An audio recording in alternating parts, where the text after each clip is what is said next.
Okay, so today I'm just going to do a quick little video on the 135 that broke, that is now going to hopefully have something else in there. I'm not sure what's going in there yet, but this is as far as I've gotten with the tank itself. Let me see if I could figure out my camera here. Okay, there we go.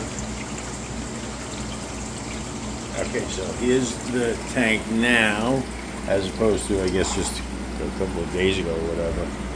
So here's what the tank is kind of looking like. So that's what I'm thinking it's going to look like. Okay. It's going to kind of be a lot of plants, a lot of roots, and I got a bunch of wood branches outside that I'm going to drill in through those. I'm just going to weave them into the roots there, and hopefully the whole mishmash will eventually sink to the bottom, and that'll be a good base to hold the plants now, because once the plants start, they just go crazy. You know what I mean? They kind of just do their thing.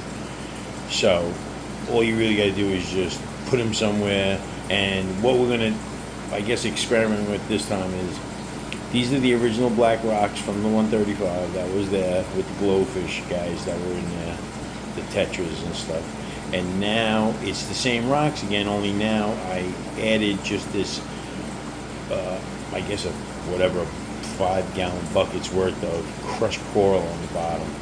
And the reason being is I didn't like the way the spaces between the black rocks were so cavernous that I felt like a lot of my fish were dying. Little fry were probably going in there and getting stuck and just not even making it out for, they would just swim. I seen a couple of my Cory guys drill themselves way down underneath a few rocks and never be able to get out, and I actually had to go in there and move stuff and get them out from underneath the black rocks, because you could see them glowing like underneath there.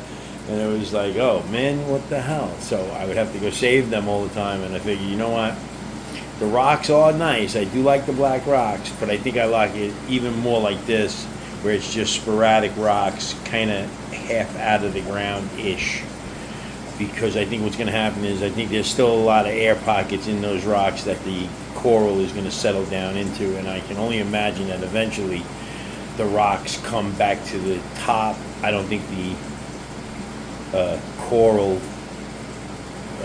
floats, will just eventually cover everything, and the rocks will sink to the bottom. I think that the coral is going to fill in every little spot it can, and a lot of the black rocks are going to show up, which I think they kind of already did actually.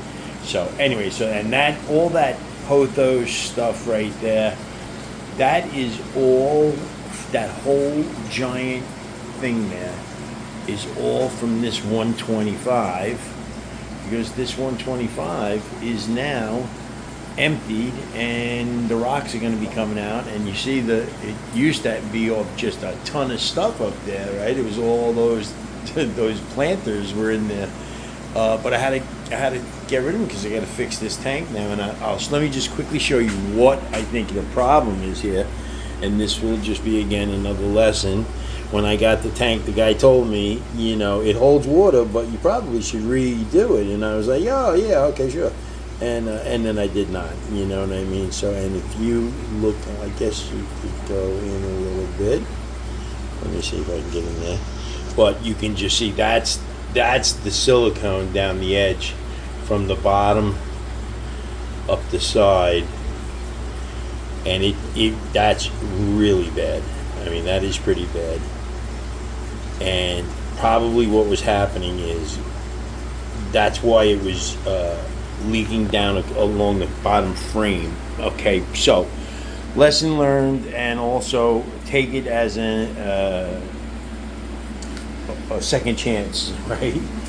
let's make something good out of it. So what I think I'm going to do is, I think I'm going to get rid of those rocks.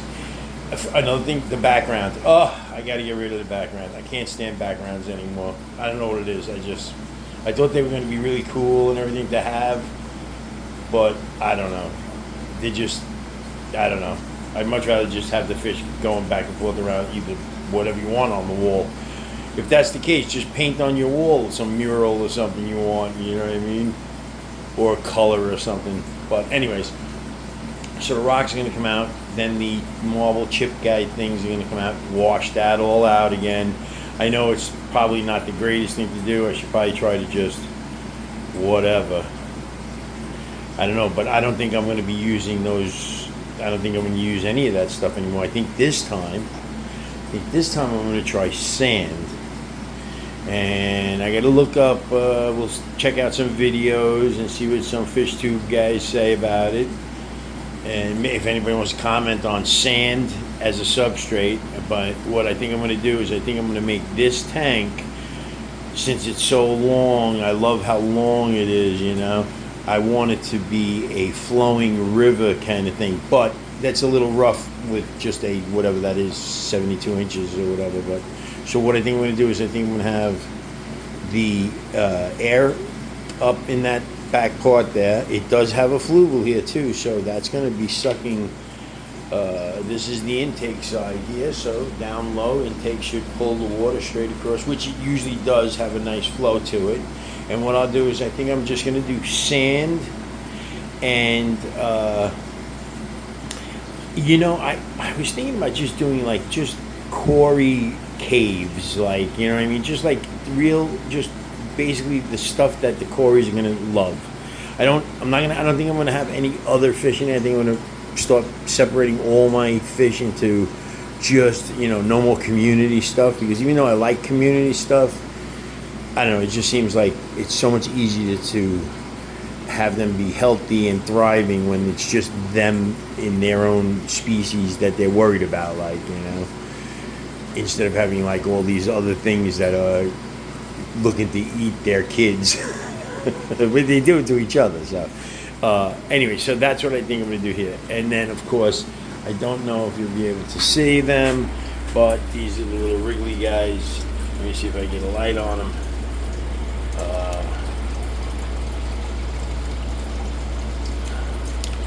I think it was underneath that. Oh, yeah, there they are. Oh yeah, there they are. Yeah, little wriggly guy. Ah, there you are, the little wrigglers. Oh, look at them guys. Oh, jeez, Lily. That is just the coolest thing, thinking that those are all little Yosemite Sams in there. You know, that's incredible. All right.